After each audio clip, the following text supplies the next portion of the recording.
Hello guys, जय हिंद, जय Bharat and I hope आप सभी बहुत अच्छे होंगे और बहुत अच्छे से पढ़ाई कर रहे होंगे। तो बच्चों, आज हम लोग स्टार्ट करने जा रहे हैं फोटो इलेक्ट्रिक इफेक्ट। तो हम लोगों ने देखा था कि जो wave nature of electromagnetic radiation है, वो जो इलेक्ट्रोमैग्नेटिक रेडिएशन के जितने भी जो प्रॉपर्टीज हैं या जितने भी जो फेनोमेनन हो रहे हैं उसको वो एक्सप्लेन नहीं कर पा रहा था। तो इसकी वजह से साइंटिस्ट लोगों ने बोला कि भाई सिर्फ जो वेव नेचर है वो उसके अलावा एक और जो इलेक्ट्रोमैग्नेटिक रेडिएशन का एक और नेचर है, that is called the particle nature of electromagnetic radiation.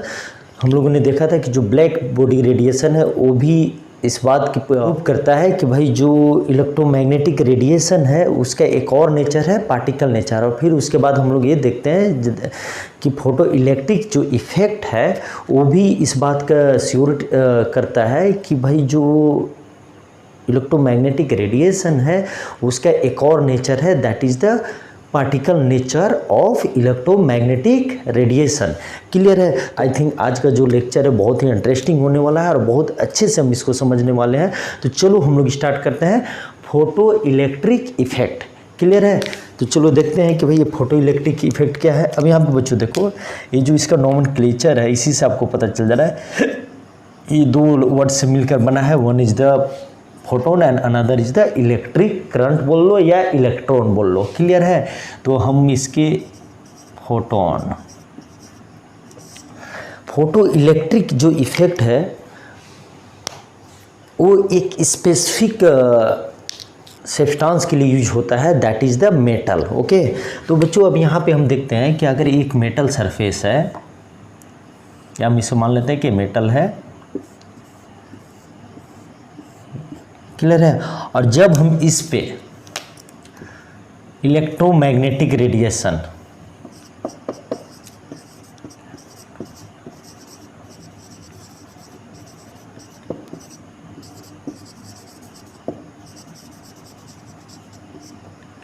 जब इंसिडेंट करते हैं तो क्या होता है बच्चों, यहाँ पे जब कभी भी हम इलेक्ट्रोमैग्नेटिक रेडिएशन को जब इंसिडेंट करते हैं मेटल सरफेस पे, तो यहाँ से क्या होता है, जैसे ही यहाँ से सपोज इलेक्ट्रोमैग्नेटिक रेडिएशन इस मेटल सरफेस से इंसिडेंट हो रहा है, तो यहाँ से क्या हो रहा है बच्चों, यहाँ से इजेक्शन होता है इलेक्ट्रॉन।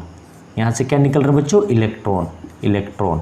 तो यहाँ पे इलेक्ट्रॉन निकलते हैं। और जब ये इलेक्ट्रोमैग्नेटिक रेडिएशन जो इंसिडेंट हो रहा है, अगर इसकी वजह से हम स्पेसिफिकली अगर बोले कि जब हम लाइट को इंसिडेंट करते हैं एक मेटल सरफेस पे, तो उसे हम क्या बोलते हैं, उसे हम बोलते हैं फोटो इलेक्ट्रिक इफेक्ट। क्लियर है?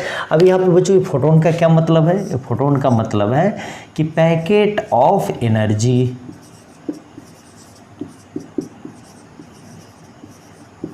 क्लियर है? इसी पैकेट ऑफ एनर्जी को जो मैक्स प्लैंक साहब थे उन्होंने इसे क्या बोला था, उन्होंने इसे बोला था quantum, will call it quantum. और in the case of light,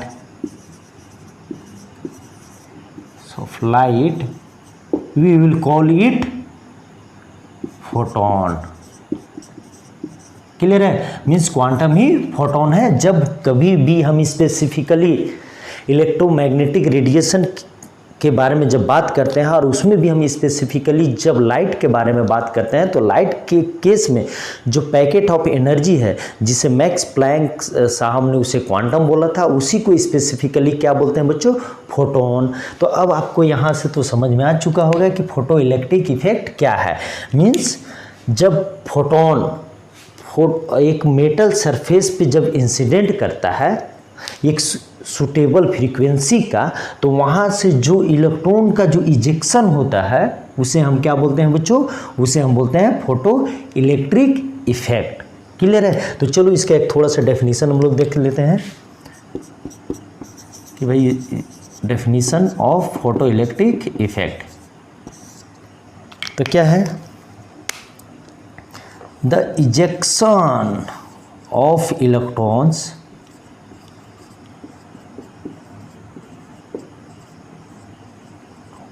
from metal surface by radiation of suitable frequency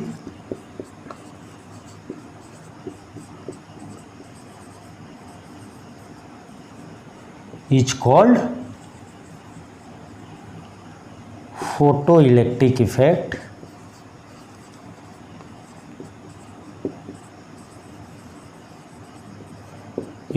And ejected electrons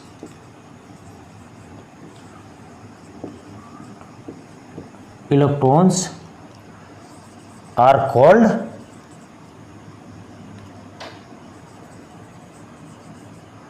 photo electrons. तो हम लोगों ने बच्चों यहाँ पे तो हम लोगों ने देख लिया कि भाई फोटो इलेक्ट्रिक इफेक्ट क्या है एंड फोटो इलेक्ट्रॉन हम किसे बोलेंगे। क्लियर है? मीन्स जब भी हम एक मेटल सरफेस पे जब हम जो लाइट है उसका एक सूटेबल फ्रीक्वेंसी के लाइट को जब हम उस पर इंसिडेंट कराते हैं और जब वहाँ से जब जो इलेक्ट्रॉन का इजेक्शन होता है तो उसे हम क्या बोलते हैं? Photo electric effect. और जो इलेक्ट्रॉन जो इजेक्ट हो रहा है मेटल सरफेस से due to the incident of light of suitable frequency, उसे हम क्या बोलेंगे बच्चों? उसे हम बोलेंगे फोटो इलेक्ट्रॉन्स। क्लियर है? तो यहाँ पे हम लोगों ने देख लिया कि भाई ये जो फोटो इलेक्ट्रिक इफेक्ट है, तो ये जो फोटो इलेक्ट्रिक इफेक्ट हम लोग तो यहाँ तो समझ लिए, तो डेफिनेशन में हम लोगों ने देख लिया। ये जो फोटो इलेक्ट्रिक इफेक्ट था इसका जो डिस्कवरी हुआ था बच्चों, ये किसने किया था? ये किया था हेनरिक हर्ट्ज साहब ने। तो इस जो डिस्कवरी का श्रेय जाता है वो जाता है 1886 में किसको बच्चों? इसको जाता है हेनरिक हर्ट्ज साहब को। इन्होंने इसका डिस्कवरी किया था। तो इन्होंने जो एक्सपेरिमेंट किया या एट दैट टाइम जो एक्सपेरिमेंट हुआ तो उसका जो डिफरेंट ऑब्जर्वेशन था, बल्कि इसका जो एक्सप्लेनेशन हुआ वो एक्सप्लेनेशन कब हुआ बच्चों? वो एक्सप्लेनेशन जाकर 1905 में अल्बर्ट आइंस्टीन साहब ने दिया जो फोटो इलेक्ट्रिक के बारे में, और उसके लिए उन्हें नोबेल प्राइज़ भी मिला। उन्होंने क्या किया? उन्होंने जब मैक्स प्लैंक्स क्वांटम थ्योरी जब दिया गया तो उसका उन्होंने यूटिलाइज करके उन्होंने इसको बहुत अच्छे तरीके से एक्सप्लेन किया। किन्होंने? अल्बर्ट आइंस्टीन साहब ने। तो हम वो भी आगे देखेंगे। तो अभी हम लोग देखते हैं कि भाई इसका जो ऑब्जर्वेशन हुआ वो क्या क्या ऑब्जर्वेशन था। तो फर्स्ट ऑब्जर्वेशन यही था फोटो इलेक्ट्रिक इफेक्ट का कि जो काइनेटिक एनर्जी है, जैसे ये मेटल है मान के चलो, यहाँ पे जो लाइट इंसिडेंट हो है तो यहाँ से जो इलेक्ट्रॉन इजेक्ट हो रहा है तो इसका एक कोई वेलोसिटी से इजेक्ट हो रहा है, कोई वेलोसिटी से मूव कर रहा है मेटल सरफेस से दूर की तरफ ना, तो उसका एक यहाँ पे हो रहा है। तो भाई ये इलेक्ट्रॉन का एक मास है तो यहाँ पे इसका काइनेटिक एनर्जी 2 × mv²। क्लियर है? तो यहाँ पे इसका काइनेटिक एनर्जी है। तो इन्होंने बोला कि जो काइनेटिक एनर्जी ऑफ जो इलेक्ट्रॉन होगा वो क्या होगा बच्चों? वो जो फ्रीक्वेंसी ऑफ जो इंसिडेंट रेडिएशन या इंसिडेंट जो लाइट होगा उसका प्रोपोर्शनल होगा। मीन्स कहने का मतलब क्या है कि अगर एक मेटल सरफेस है, यहाँ पे एक मेटल सरफेस है, यहाँ पे एक हम पर्टिकुलर फ्रीक्वेंसी का अगर लाइट अगर इस पर हम इंसिडेंट करा रहे हैं तो सपोज यहाँ से सपोज कि एट ए वन टाइम या पर्टिकुलर टाइम 1 इलेक्ट्रॉन या 2 इलेक्ट्रॉन निकल रहा है फॉर एग्जांपल। तो यहाँ कहने का मतलब क्या है कि जैसे ही हम यहाँ पे इस मेटल सरफेस पे एक पर्टिकुलर फ्रीक्वेंसी का मान के चलो फ्रीक्वेंसी को हम लोग न्यू से इंडिकेट करते हैं, जब हम लाइट इंसिडेंट कराते हैं तो इलेक्ट्रॉन जो निकल रहा है बच्चों यहाँ पे उसका एक पर्टिकुलर क्या होगा?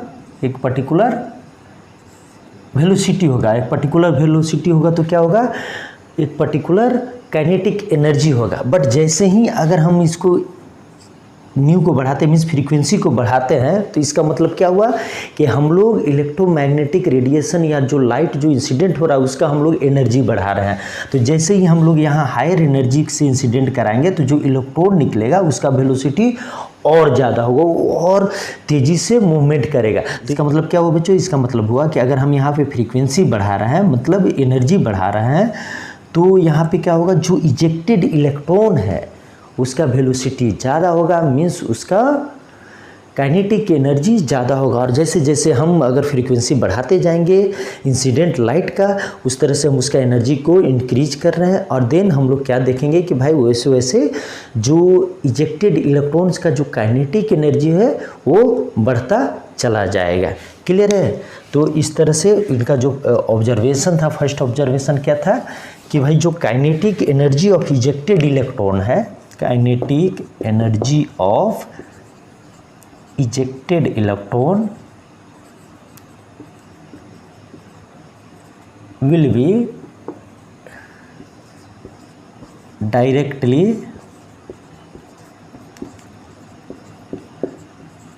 proportional to frequency।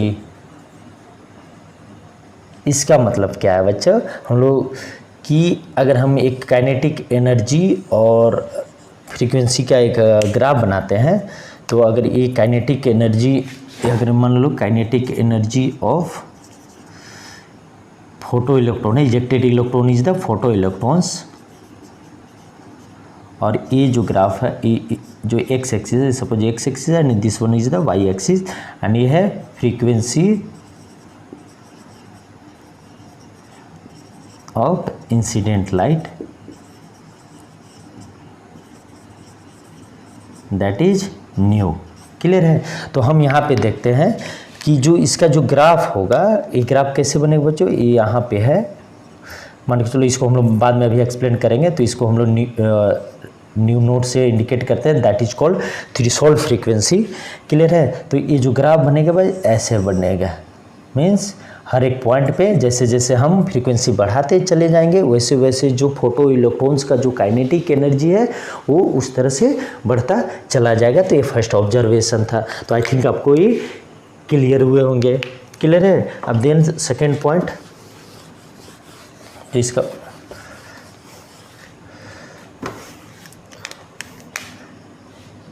दूसरा पॉइंट था कि the kinetic energy of photo electrons will be independent of intensity of incident lights। इसका मतलब क्या हुआ कि अगर एक मेटल है, यहाँ पे पहले हम लोग समझते हैं कि इंटेंसिटी क्या है। इंटेंसिटी से अभी आप ये समझो, इंटेंसिटी इसका मतलब एक ही चीज़ है कि भाई क्वांटिटी।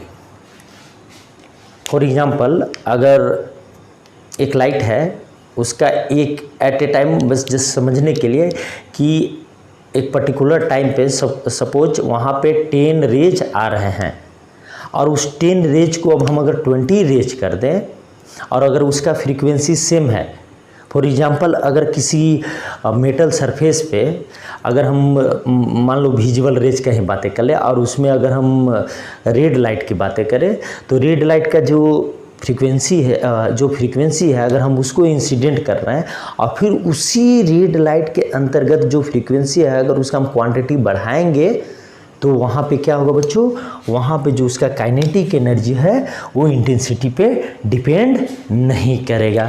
तो इसको हम लोग बहुत अच्छे से कब समझेंगे, जब हम लोग आइंस्टीन साहब का जब एक्सप्लेनेशन पढ़ेंगे तब वहाँ पे हम लोग बहुत अच्छे से इसको मैथमेटिकल एक्सप्रेशन के साथ जब वहाँ पे मैं करूँगा तो आपको बहुत अच्छे से इसको समझ में आएगा। तो जस्ट अभी आप ये याद रखो कि जो kinetic energy of ejected electrons है वो इंटेंसिटी ऑफ इंसिडेंट लाइट पे डिपेंड नहीं करता है, मीन्स कोई फ़र्क नहीं पड़ता है उसके ऊपर। वो उसके जो काइनेटिक एनर्जी ऑफ जो इजेक्टेड इलेक्ट्रॉन या फोटो इलेक्ट्रॉन्स है वो डिपेंड करता है ओनली फ्रीक्वेंसी पे।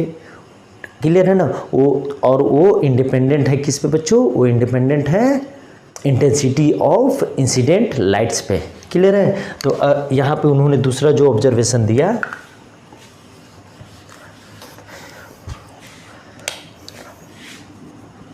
कि जो kinetic energy of photo electrons है is independent on intensity of incident light.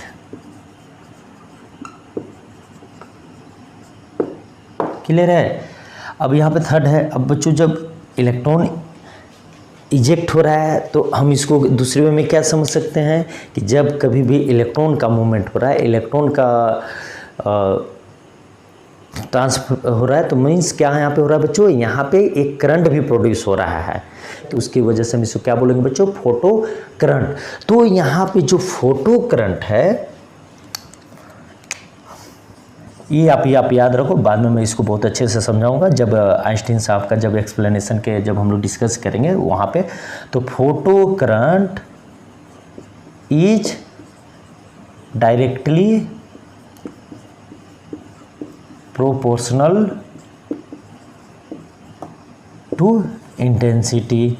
ये कैसे होगा मैं आपको later on I will discuss, okay. Intensity of incident light. अब यहाँ पे देखो, kinetic energy of photo electrons is independent on intensity of incident light, but जो फोटो करंट है is directly proportional to intensity of incident light. तो ये आप याद रखो, और जब हम लोग एक्सप्लेनेशन करेंगे, जब हम लोग डिस्कस करेंगे explanation given by the Albert Einstein साहब, तब हम वहाँ पे बहुत अच्छे से इसको समझेंगे। क्लियर है। तो अभी यहाँ पे हो गया। अब यहाँ पे देखो बच्चों, ये जो चौथा पॉइंट है, चौथा पॉइंट क्या है उसको हम लोग अच्छे से समझते हैं। That is related to the binding energy of electron with nucleus, okay. अब यहाँ पे हम लोग सभी लोग जानते हैं कि भाई अगर ये मेटल सरफेस है, ये मेटल सरफेस है, अब यहाँ से एक इलेक्ट्रॉन को निकलना है, तो ये जो इलेक्ट्रॉन है वो किसके साथ फोर्स ऑफ अट्रैक्शन में है बच्चों, जो एक अगर ये एटम है यहाँ पे न्यूक्लियस है, तो ये जो इलेक्ट्रॉन है यहाँ पे क्या काम कर रहा है बच्चों, ये पॉजिटिव है निगेटिव है, तो यहाँ पे क्या काम कर रहा है, यहाँ पे है इलेक्ट्रोस्टैटिक फोर्स काम कर रहा है, जिसे हम लोग इसके सेंस में अगर बातें बोले तो इसे हम क्या बोलते हैं बच्चों, binding energy of electron.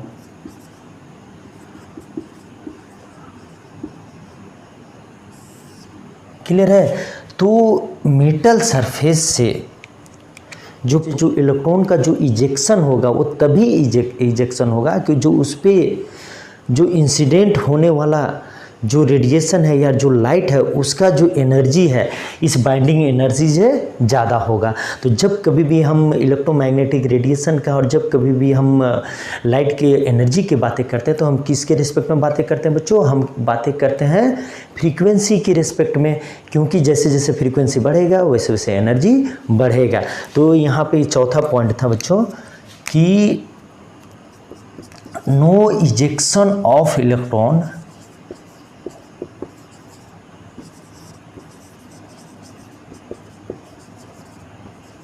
will happen unless incident energy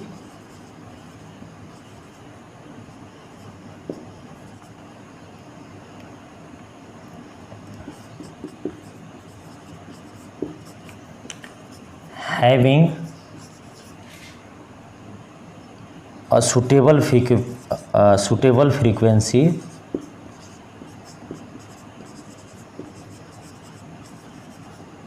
more than a minimum required frequency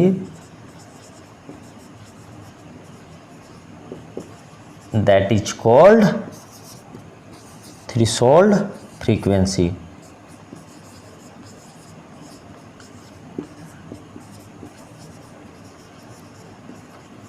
जिसे हम लोग न्यू नोट से इंडिकेट करते हैं। मतलब अगर हमें मेटल सरफेस से इलेक्ट्रॉन का इजेक्शन करना है तो जो उस पर जो इंसिडेंट होने वाला जो लाइट्स है उसका जो एनर्जी होगा और उसका जो फ्रीक्वेंसी होगा वो जो मिनिमम रिक्वायर्ड जो फ्रीक्वेंसी है किसके लिए, जो बाइंडिंग एनर्जी को ओवरकम करने के लिए उससे ज़्यादा होना चाहिए, तभी हम एक मेटल सरफेस से लाइट का इंसिडेंट के थ्रू हम उससे इलेक्ट्रॉन इजेक्शन करवा सकते हैं। मीन्स कहने का मतलब क्या है कि जो रेडिएशन जो इंसिडेंट हो रहा है उसका जो एनर्जी है वो बाइंडिंग एनर्जी से ज़्यादा होना चाहिए। और जब हम इसको फ्रीक्वेंसी के रिस्पेक्ट में बातें करें तो हम ये बातें करेंगे कि जो बाइंडिंग एनर्जी के लिए जो मिनिमम रिक्वायर्ड जो एनर्जी है या उससे जो कोरिलेटेड या उससे जो रिलेटेड जो फ्रीक्वेंसी है, जो मिनिमम रिक्वायर्ड जो फ्रीक्वेंसी है एक रेडिएशन का, एक लाइट का, जिसे हम थ्रेशोल्ड फ्रीक्वेंसी बोलते हैं, उससे ज़्यादा होना चाहिए। अगर उससे ज़्यादा नहीं है तो क्या होगा बच्चों, नो इजेक्शन ऑफ इलेक्ट्रॉन्स होंगे। तो ये कॉन्सेप्ट था, क्लियर है। अब इसके बाद बच्चों जो फिफ्थ पॉइंट था, फिफ्थ पॉइंट क्या था,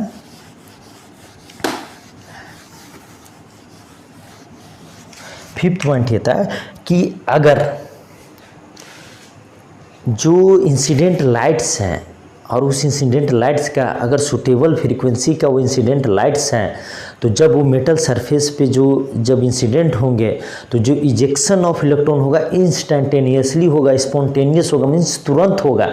ऐसा नहीं कि लाइट अभी पड़ रहा है और 4 मिनट के बाद हो रहा है, 2 घंटे के बाद हो रहा है, ऐसा कुछ नहीं। अगर लाइट अभी पड़ रहा है तो इजेक्शन भी तुरंत होना स्टार्ट हो जाएगा। कब बच्चों, जब सुटेबल फ्रीक्वेंसी का जब इंसिडेंट लाइट्स हैं का है। तो यहाँ पे फिफ्थ पॉइंट था इसका ऑब्जर्वेशन का कि ejection of electron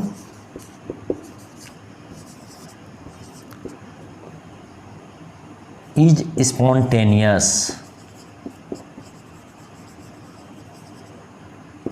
spontaneous process, means तुरंत होगा। तो इस 5 पॉइंट था।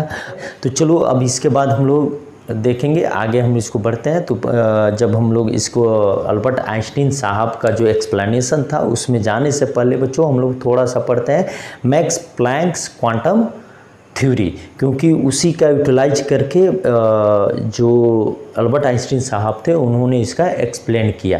क्लियर है। तो चलो हम लोग स्टार्ट करते हैं मैक्स प्लैंक्स क्वांटम थ्योरी। तो बच्चों हम लोग यहाँ पे देखते हैं Planck's quantum theory of electromagnetic radiation. Clear है। अब यहाँ पे इन्होंने क्या किया कि इन्होंने जो ब्लैक बॉडी रेडिएशन था और जो फोटो इलेक्ट्रिक इफेक्ट था उसको एक्सप्लेन करने के लिए, उसको बहुत अच्छे से समझने के लिए कि भाई ये दोनों जो फिनोमिनन है ब्लैक बॉडी रेडिएशन और फोटो इलेक्ट्रिक इफेक्ट, तो इसमें कहीं ना कहीं particle nature of electromagnetic radiation है। तो इसको बहुत अच्छे से समझने के लिए उन्होंने एक अपना पोस्टुलेट दिया, एक अपना थ्योरी दिया, जिसे हम जानते हैं क्या बच्चों, Planck's quantum theory of electromagnetic radiation. Clear है। अब यहाँ पे देखो क्वांटम का इन्होंने क्या कॉन्सेप्ट दिया, क्वांटम क्या है। क्वांटम का इन्होंने बोला, उन्होंने फर्स्ट पॉइंट जो बोला बच्चों, उन्होंने बोला अपने पोस्टुलेट में, तो अगर इसके पोस्टुलेट की हम बातें करें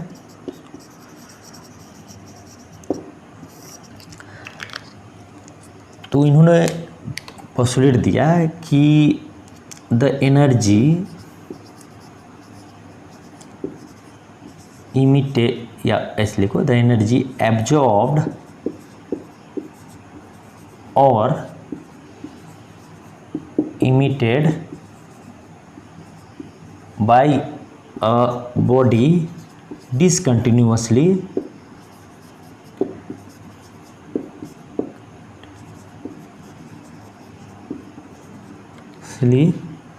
in the form of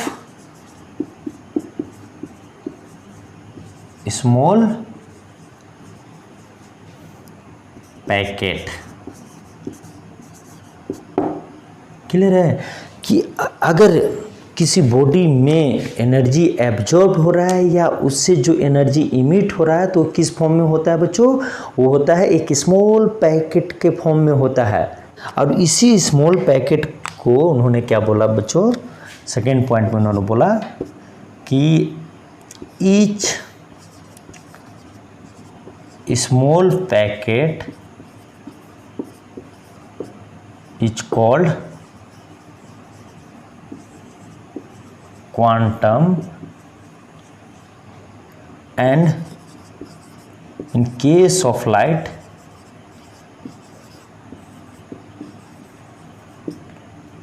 it is called photon.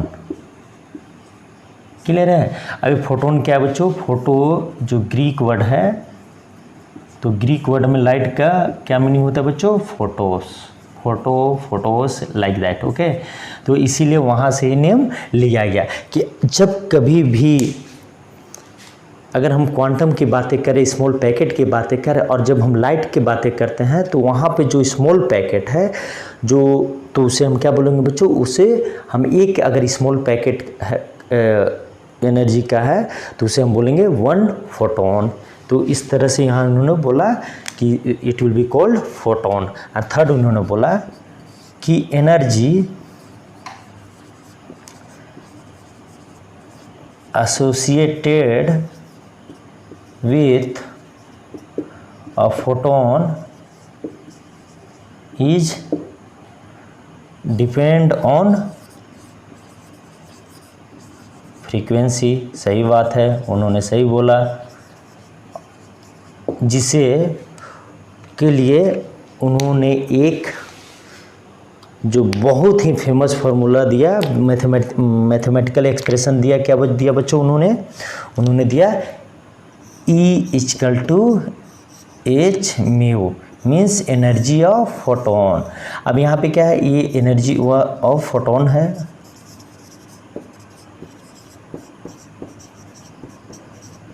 और H क्या है बच्चों?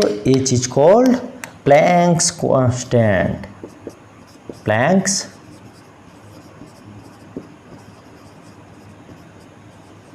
कांस्टेंट। क्लियर है? जो अभी तक हम लोगों ने प्रीवियसली भी देखा था कि भाई एनर्जी डायरेक्टली प्रोपोर्शनल कैसे है फ्रीक्वेंसी से, तो ये प्लैंक्स साहब ने ही इसको दिया था, जिसकी वैल्यू कितना होता है बच्चों? प्लैंक्स कांस्टेंट का 6.626 इंटू 10⁻³ जूल सेकेंड। तो ये होता है। तो अगर इसके थ्रू अगर किसी भी चीज़ का इसके थ्रू अगर किसी भी फोटोन का हमें फ्रीक्वेंसी मालूम है तो हम उसके एनर्जी कैलकुलेट कर सकते हैं इन अ वेरी सिंपल वे, यहाँ पे इस मैथमेटिकल एक्सप्रेशन में पुट करके। क्लियर है? तो चलो हम लोगों ने तो यहाँ पे देख लिया। अब इसी थ्योरी को, जो क्वांटम थ्योरी था जो प्लैंक्स साहब का, इसको इन्होंने अल्बर्ट आइंस्टीन साहब ने यूटिलाइज करके इसको क्या किया बच्चों? इसको उन्होंने एक्सप्लेन किया। तो चलो अब हम उसको देखते हैं। Explanation of photo electric effect bye Albert Einstein साहब, कब? 1905 में उन्होंने दिया, और जिसके लिए उन्हें नोबेल प्राइज भी मिला। तो चलो हम लोग देखते हैं। क्लियर है? तो चलो हम लोग स्टार्ट करते हैं explanation of photo electric effect. और वहाँ पे बहुत अच्छे से समझेंगे कि भाई जो काइनेटिक एनर्जी ऑफ जो फोटो इलेक्ट्रॉन्स है वो कैसे फ्रीक्वेंसी पे डिपेंड करता है और कैसे इंटेंसिटी पे डिपेंड नहीं करता है।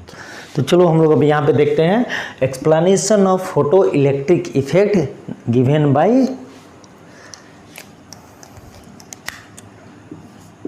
अल्बर्ट आइंस्टीन साहब इन 1905। क्लियर है? तो जो आइंस्टीन साहब थे इन्होंने क्या किया बच्चों? जो क्वांटम थ्योरी, जो प्लैंक्स कांस्टेंट, जो प्लैंक साहब का जो क्वांटम थ्योरी था उसका जो कॉन्सेप्ट था क्वांटम का, जो फोटोन का, उसको उन्होंने यूटिलाइज किया, और यूटिलाइज करके उसको उन्होंने मैथमेटिकली एक्सप्रेस किया, और on the basis of that उन्होंने उसको एक्सप्लेन किया। तो चलो हम लोग देखते हैं अल्बर्ट आइंस्टीन साहब का जो एक्सप्लेनेशन था। तो उन्होंने बोला कि भाई अगर एक मेटल है और इस पे जो फोटोन जो स्ट्राइक हो रहा है और यहाँ से जो इलेक्ट्रॉन जो इजेक्ट हो रहे हैं, क्लियर है? तो इसके लिए जो एनर्जी रिक्वायर्ड है वो बाइंडिंग एनर्जी से ज़्यादा होगा। तो मीन्स इसका मतलब क्या है कि भाई इस पे जो इंसिडेंट जो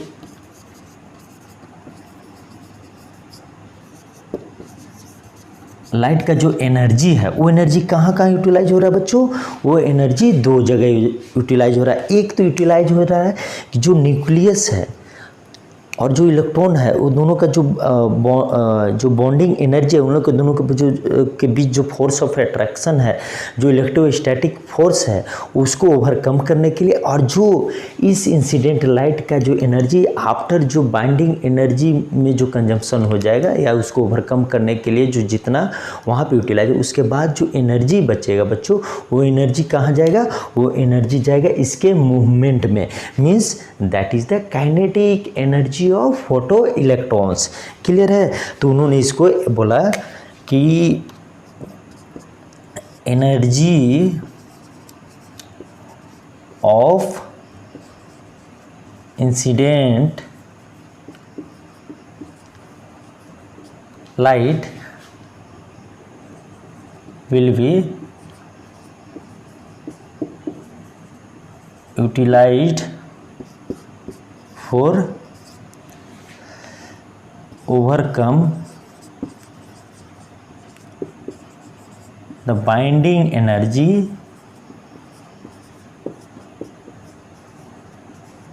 and then remaining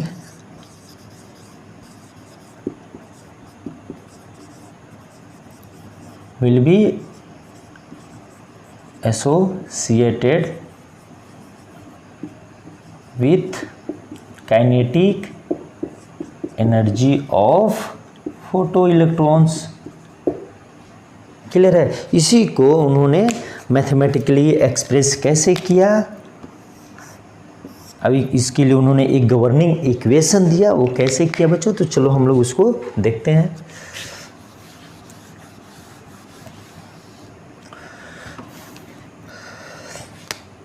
उन्होंने बोला कि अगर जैसे energy of incident light, suppose अगर हम प्लैंक्स क्वांटम साहब का जो एनर्जी इक्वेशन है E equal to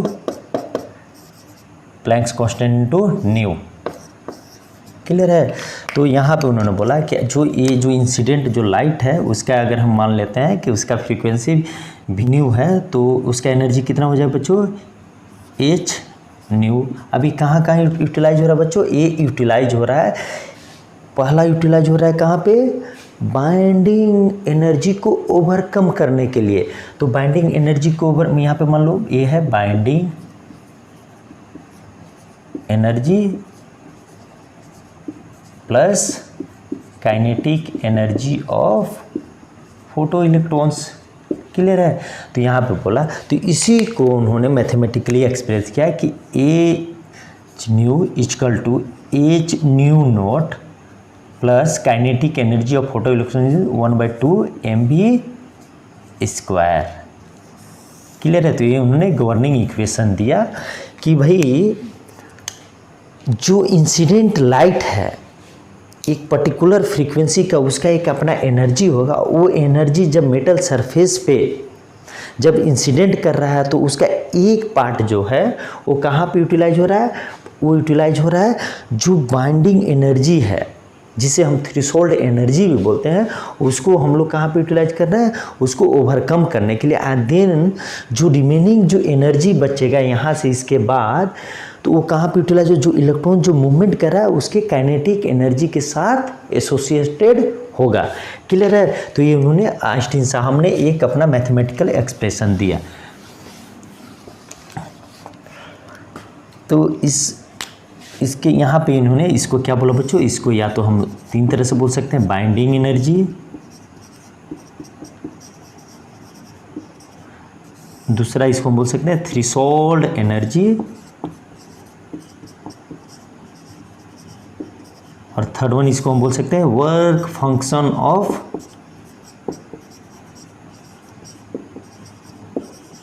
particular metal. Means जिस मेटल का, क्योंकि अलग अलग हो सकते हैं, पर्टिकुलर मेटल। क्लियर है? जिसे हम साइज से इंडिकेट करते हैं। ठीक है ना? तो इन्होंने ये बोला। अभी बच्चों ये थ्रेशोल्ड एनर्जी, इसको अगर हम डिफाइन करें तो minimum amount of energy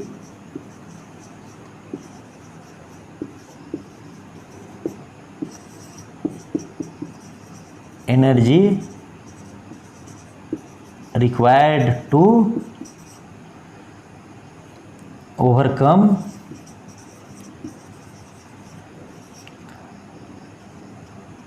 binding energy. Clear है? तो हमें इतना एक मेटल सरफेस के लिए, एक पर्टिकुलर मेटल सरफेस के लिए वो मिनिमम अमाउंट ऑफ एक एनर्जी रिक्वायर्ड है, जिसे हम क्या बोलेंगे, थ्रेशोल्ड एनर्जी बोलेंगे। और फिर बच्चों जो थ्रेशोल्ड एनर्जी से जो एसोसिएटेड जो फ्रीक्वेंसी होगा उसे हम क्या बोलेंगे बच्चों, थ्रेशोल्ड फ्रीक्वेंसी बोलेंगे, जिसे हम किसे रिप्रेजेंट करते हैं, न्यू नोट से। अब इसी से जो रिलेटेड जो एसोसिएटेड जो वेवलेंथ होगा उसे हम क्या बोलेंगे बच्चों, lambda note, means threshold wavelength. तो हम लोग सब कुछ जानते हैं बहुत अच्छे से कि सी इक्वल टू न्यू लेमडा। तो यहाँ पे हम इससे कैलकुलेट कर सकते हैं कि लेमडा इक्वल टू क्या होगा बच्चों, सी वाई लेमडा, सी वाई न्यू। तो अगर हम यहीं से बात करते हैं लेमडा नोट का, थ्रेशोल्ड वेवलेंथ का, तो इसका मतलब क्या होगा बच्चों, सी न्यू नोट। क्लियर है? तो इस तरह से जो थ्रेशोल्ड फ्रीक्वेंसी से जो रिलेटेड जो वेवलेंथ होगा उसे हम क्या बोलेंगे, उसे हम बोलेंगे थ्रेशोल्ड वेवलेंथ। एंड उससे एसोसिएटेड जो एनर्जी होगा उसे हम क्या बोलेंगे बच्चों, थ्रेशोल्ड एनर्जी। और इसी को हम लोग क्या बोलते हैं बच्चों, work function of particular metal. Clear है? तो ये सारे ऑब्जर्वेशन को उन्होंने क्या किया बच्चों, इसको और उन्होंने फर्दर, तो ये आपको तो समझ में आ गया। तो चलो अब इसको देखते हैं। फिर इन्होंने क्या किया कि यहाँ पे इन्होंने देखा कि भाई ये है, तो अगर मैं काइनेटिक एनर्जी का पोर्शन है तो 1/2 mv² equal to nu minus nu naught. Clear है? तो इन्होंने ये गवर्निंग इक्वेशन दिया। इस गवर्निंग इक्वेशन को ये क्या हो गया बच्चों, kinetic energy of photo electrons equal to Planck's constant into nu minus nu naught. तो इस पे इन्होंने ऑब्जर्वेशन किया, जिसको उन्होंने बहुत अच्छे से जो फोटो इलेक्ट्रिक जो इफ़ेक्ट है उसको उन्होंने बहुत अच्छे से एक्सप्लेन किया। तो चलो हम लोग देखते हैं कि उन्होंने इसके बारे में कैसे एक्सप्लेन किया। क्लियर है?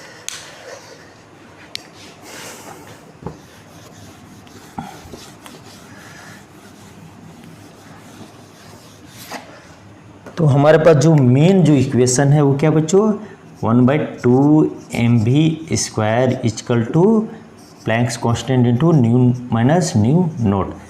क्लियर है? ये है।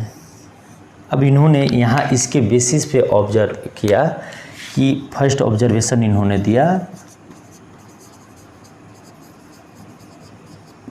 या एक्सप्लेनेशन भी आप बोल सकते हो। क्लियर है? इन्होंने बोला कि if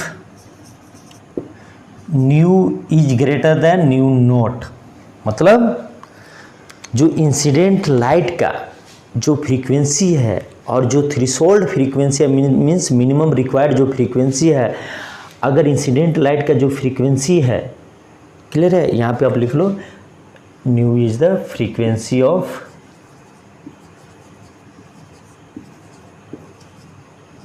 incident light, nu naught is the threshold frequency, जो ऑलरेडी मैं आपको बता चुका हूँ।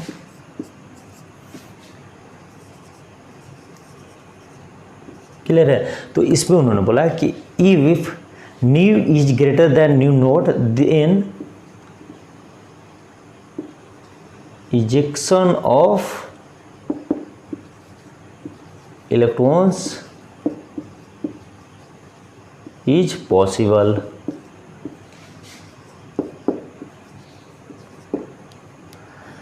अगर फ्रीक्वेंसी अगर इससे ज़्यादा होगा तभी ejection of electron is possible, means तभी पॉसिबल है, अदरवाइज ये पॉसिबल नहीं है। क्लियर है?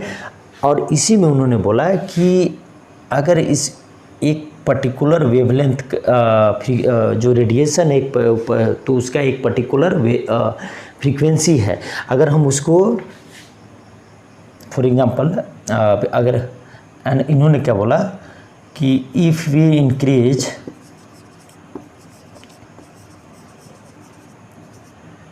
New naught means frequency of incident light means we are increasing energy. Clear है? तो यहाँ पे क्या हो रहा है कि एक मेटल सरफेस पे मिनिमम जो थ्रेशोल्ड जो एनर्जी है वो तो फिक्स है, वो तो उतना ही लगेगा। उस वहाँ से इलेक्ट्रॉन को इजेक्ट कराने के लिए मीन्स बाइंडिंग एनर्जी को ओवरकम करने के लिए। तो चूंकि हम पहले कम एनर्जी का इंसिडेंट लाइट करा रहे थे, अब उसी एनर्जी का हम फ्रीक्वेंसी बढ़ा दिए, मीन्स उसका एनर्जी हम बढ़ा दिए, तो जो बाइंडिंग एनर्जी को ओवरकम करने के लिए जो एनर्जी लग रहा था वो तो भाई लिमिटेड है, वो तो फिक्स है। तो जो अदर जो एनर्जी वो कहाँ चला जाएगा बच्चों? अगर हम इसे समझे तो कहाँ चला जाएगा? वो चला जाएगा काइनेटिक एनर्जी, मीन्स उसका जो इलेक्ट्रॉन जो निकल रहा है उसका वेलोसिटी ज़्यादा होगा। क्लियर है? मीन्स काइनेटिक एनर्जी ज़्यादा होगा तो मीन्स वेलोसिटी ज़्यादा होगा। तो इसी पे उन्होंने बोला if we increase frequency means we are increasing energy and then we are increasing kinetic energy of photo electrons, या और indirectly we can say we are increasing velocity of photo electrons. अब सेकेंड पॉइंट उन्होंने बोला आपको इसमें जो different जो competitive examination होते हैं उसमें आपको इस तरह से क्वेश्चन आपसे पूछे जा सकते हैं और पूछे भी जाते हैं। क्लियर है? इसमें उन्होंने बोला कि if new is smaller than nu naught means क्या हो रहा है बच्चों कि भाई जो एक तो हमको जो मिनिमम रिक्वायर्ड जो एनर्जी था, जो मिनिमम रिक्वायर्ड जो फ्रीक्वेंसी था, हम उतना फ्रीक्वेंसी का हम कोई लाइट इंसिडेंट ही नहीं करा रहे हैं, तो फिर वहाँ से इजेक्शन होगा? नहीं होगा। तो मीन्स इसका मतलब क्या है कि नो इजेक्शन ऑफ इलेक्ट्रॉन। इसका मतलब भाई कोई वहाँ पे फोटो इलेक्ट्रिक इफेक्ट नहीं होगा। फिर इन्होंने क्या बोला बच्चों? इन्होंने जो थर्ड पॉइंट था, पॉइंट हो गया, third point is related to the intensity. इन्होंने बोला कि energy of one photon is responsible for one electron. चलो भाई ये तो हम लोगों ने मान लिया है कि अल्बर्ट आइंस्टीन साहब हैं भाई, वो जो बोलेंगे वो सही है। ठीक है ना? For one electron if we increase intensity of particular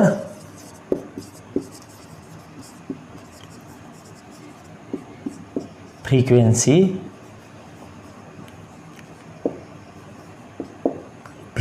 fix है। और मीन्स करने का मतलब क्या है?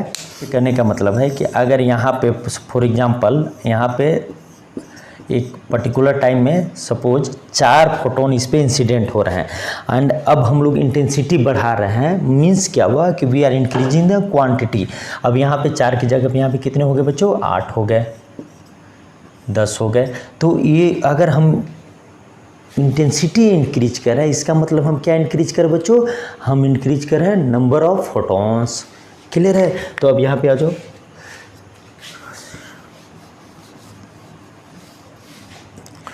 अब यहाँ पे आ जाओ, energy of one photon is responsible for one electron ejection.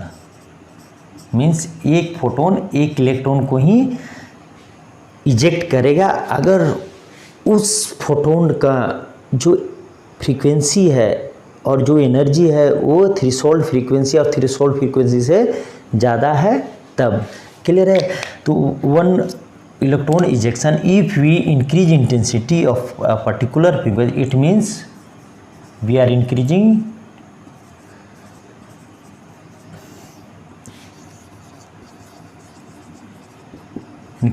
number of photons means we are increasing ejection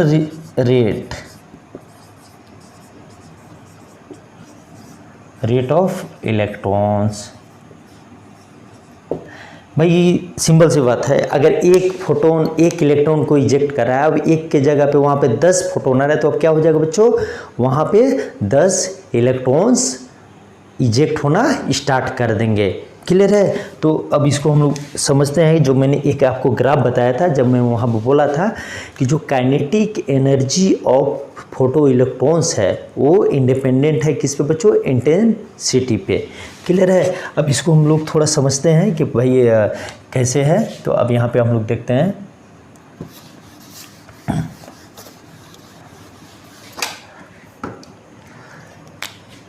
भाई ये मेटल सरफेस है, अब यहाँ पे एक फोटोन आ रहा है, एक फोटोन क्या कर रहा है बच्चों, एक फोटोन क्या कर रहा है, एक फोटोन एक इलेक्ट्रॉन को इजेक्ट कर रहा है, जिसका जो काइनेटिक एनर्जी वो कितना बच्चों, 1/2 mv²।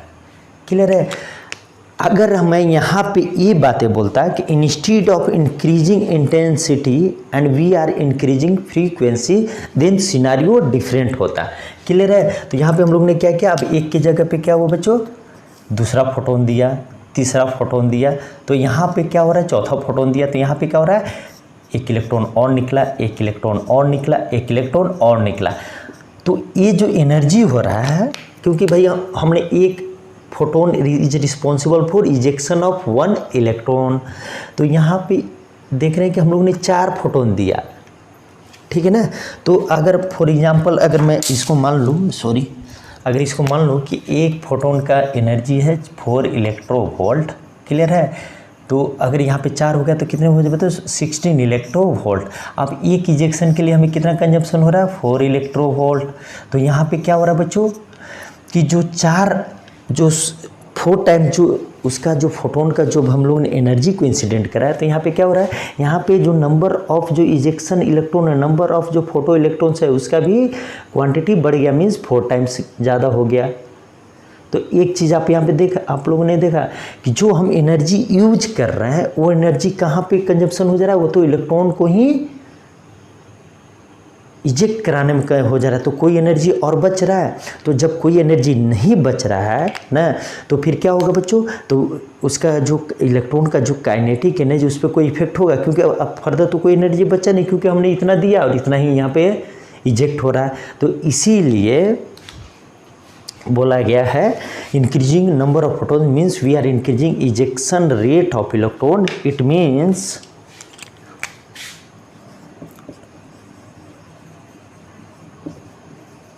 there is no effect on kinetic energy of photo electrons. तो इस तरह से अल्बर्ट आइंस्टीन साहब ने 1905 में इसको उन्होंने एक्सप्लेन किया। क्लियर है? तो चलो हम लोग थोड़ा सा समराइज कर लेते हैं फोटो इलेक्ट्रिक इफेक्ट के बारे में। तो आई थिंक ये टॉपिक आपको बहुत अच्छे से समझ में होगा और मैंने भी कोशिश किया है कि आपको बहुत ही इजी वे में समझाने के लिए। तो चलो हम लोग फोटो इलेक्ट्रिक इफेक्ट के बारे में थोड़ा समरी कर लेते हैं कि हम लोगों ने क्या क्या पढ़ा है। क्लियर है?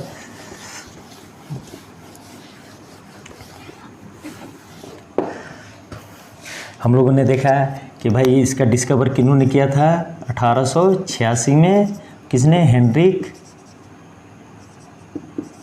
हर्ट्ज साहब ने किया। ठीक है? फिर हम लोगों ने उसके बाद क्या पढ़ा है, जो फोटोन का जो क्वांटम का जो कॉन्सेप्ट दिया, किन्होंने दिया बच्चा 1900 में, मैक्स प्लैंक साहब ने दिया। Quantum theory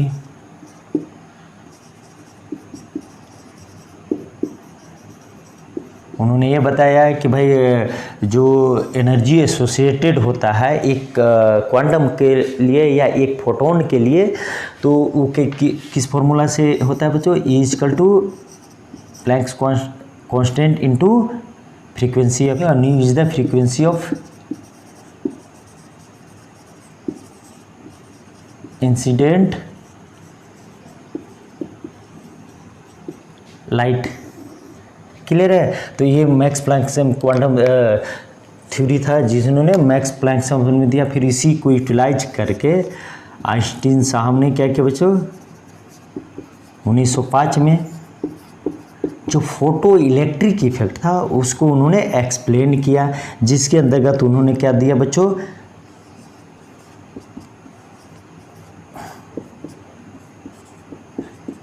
kinetic energy of photo electrons. Clear है। जिसको इन्होंने क्या बोला बच्चों, इन्होंने बोला this is the threshold frequency और overall this is the threshold energy और बाइंडिंग एनर्जी ऑफ इलेक्ट्रॉन। और इसी को उन्होंने क्या बोला बच्चों, this is the work function of metal. Means अगर एक मेटल सरफेस पे अगर उस पर काम कराना, मीन्स उसका काम क्या है, हमारा पर्पस क्या है, इजेक्शन ऑफ इलेक्ट्रॉन। तो उसके लिए जो मिनिमम रिक्वायर्ड ऑफ एनर्जी है उसे हम क्या बोलेंगे बच्चों, पर्टिकुलर मेटल के लिए वर्क फंक्शन बोलेंगे। क्योंकि ये डिफरेंट मेटल के लिए अलग अलग है, क्योंकि हर मेटल्स डिफरेंट मेटल्स के लिए डिफरेंट एटम्स हो जाएंगे। जब एटम्स होंगे तो उसका बाइंडिंग एनर्जी अलग हो जाएगा, तो उनका जो वर्क फंक्शन है एक पर्टिकुलर मेटल का वो मतलब यूनिक होगा। और फिर अगर मेटल अगर डिफ़र करेंगे तो फिर वर्क फंक्शन भी डिफ़र हो जाएगा। क्लियर है। फिर तो आई थिंक ये था हमारा फोटो इलेक्ट्रिक इफेक्ट, जिसने ये प्रूव किया, या ये फिनोमिनन या ये एक्सपेरिमेंट ने प्रूव किया कि भाई जो इलेक्ट्रोमैग्नेटिक रेडिएशन है उसका वेव नेचर के अलावा भी क्या है बच्चों, एक अलग नेचर है, एक अलग कैरेक्टरिस्टिक्स है, जिसे हम क्या बोलेंगे, particle nature of electromagnetic radiation. तो आई थिंक आज का क्लास आपके लिए बहुत फ्रूटफुल रहा होगा। मैंने बहुत अच्छे से कोशिश की आपको समझाने का। तो चलो आप बहुत अच्छे से पढ़ाई करो। तब जय हिंद, जय भारत।